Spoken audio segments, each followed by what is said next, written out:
Schooling lost in translation on a crisp, cold November morning is enough to warm most, and jockey Robbie Power was all smiles as Colin Tizzard's 8-year-old tuned up for his seasonal reappearance. He'd arrived on the scene with those battles with Deafy Desai anyway, but he really burst onto the scene when he won the Betfair last year. Yeah, he did. He was very, very impressive in the Betfair last year, and things didn't kind of work out for him after that. He had the 2 runs. He'd had a run in Carlisle before the Betfair, which he probably needed. Only been a 7-year-old into a grade 1, he needed to have a prep run, and he qualified for the Carlisle race. This year he's going to go straight to the Betfair, and I think in the long run, going to the King George hopefully after that, he'll only had the 1 run, it won't be 2 runs, so hopefully he'll be a fresher horse going into the King George. And yeah, look, I'd love to win a King George as well. It's an iconic race and a race I'd love to win. But is it a race that you think will suit him? Oh, definitely, yeah. I just, from the drop of the flag, and you can't say last year he didn't handle Kempton or anything like that there. He was beaten after jumping 2 fences last year. We weren't going that quick, and you could see the same with Surname last year as well. He wasn't travelling the way he does, so there were 2 horses that had hard races and it had left their marks on them, and as I said, I knew with him, I think he went down to the 3rd fence and was meeting a little bit long, gave him a squeeze, and he put down on me, and he doesn't do that. When he's on form, he just stands off outside the wings, buckets of scope, and does it so effortlessly. So I knew then that things weren't wrong, and probably in hindsight I should have pulled him up sooner than I did, but his ability kept him in the race for then I couldn't put him up at that stage. And then at Cheltenham, when the week hadn't gone well on the run up to Gold Cup Day for Colin and yourself, you'd had a few major disappointments, but suddenly then he lived up to his billing, didn't he? Yeah, he did. It had been talked about earlier in the week that we wouldn't run him because the horses hadn't been running. Really? It was mentioned, yeah, that we wouldn't give him a hard race, because I suppose at the time we didn't know.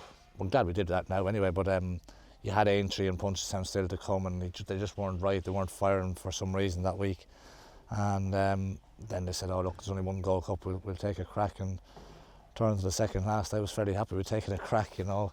And I suppose just the fact that, look, maybe he won't get up the hill next year, I don't know, but I think he will. I just think he just lacked a bit of, he hadn't had an ideal preparation. I think if he has a good preparation going into the Gold Cup next year, I think he's a big player. We've had a little away day with Lost last week, and then scored him this morning, and he just brings that glow to Robbie's face, doesn't he? And you know, when we had an away day, he was in the middle of a thunderstorm basically, and he come back in beaming, saying this is why I came over, and the horse is really well. You know, we're not going to leave anything at home for the Betfair. You know, it's a massive race in its own right. So last year we had the prep run with the Colin Parker at Carlisle. This year we haven't got a prep run, so we might well take him away again for another little away day. Not to work him particularly hard, but just to get him out, get him in the lorry, let him have a little sweat, let him brighten his, get him away, and then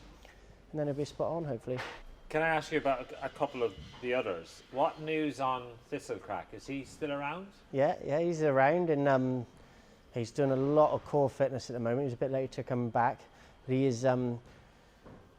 We don't put a gun to his head. We would rather he went up our gallop 6 times steady than do fast work. So that's why he's doing a lot of work at the moment. He's a big, gross horse, always has been. The chances are he'll be ready for Newbury. Really? Yeah, for the long distance hurdle there. We sort of had discussions about him, and we were like, well, he's got as much chance of winning £50,000 as anything else, and he's not going to gain anything by being retired at this stage. He loves his training, and physically he's A1 at the moment. He's been a fragile horse all of his career, but at the moment, as he stands, he's physically as good as he's been for the last 3 or 4 years, and there's still a bit of sparkle in him. What about Native River? Yeah, he's back in. So he just jarred himself up a little bit in Newbury in the Denman. We'd had an extremely wet winter. We went there, and then it was just a little bit tight, but we wanted to get a run into him before Cheltenham. He just jarred himself up, an old injury, something to nothing. But so he'll be ready. He's back in. He's in full work. He'll be ready again. Well, he either goes many clouds again, or we wait a bit longer. And he only had 1 run before he won a Gold Cup because he'd because he just jarred himself up a little bit in the Gold Cup the year before. So Garth and Anne are real keen to have another crack at a Gold Cup, and I think he deserves to. And just where we run him first will be the question mark. But he's in full work and he's well. I mean, everybody asked the question about the Grand National and all that, but you know, we wouldn't push Garth and Anne to run him. And if there was any, everybody needs to be 110% behind the idea, because if something went wrong, you'd never live with yourself, and he doesn't have to do that.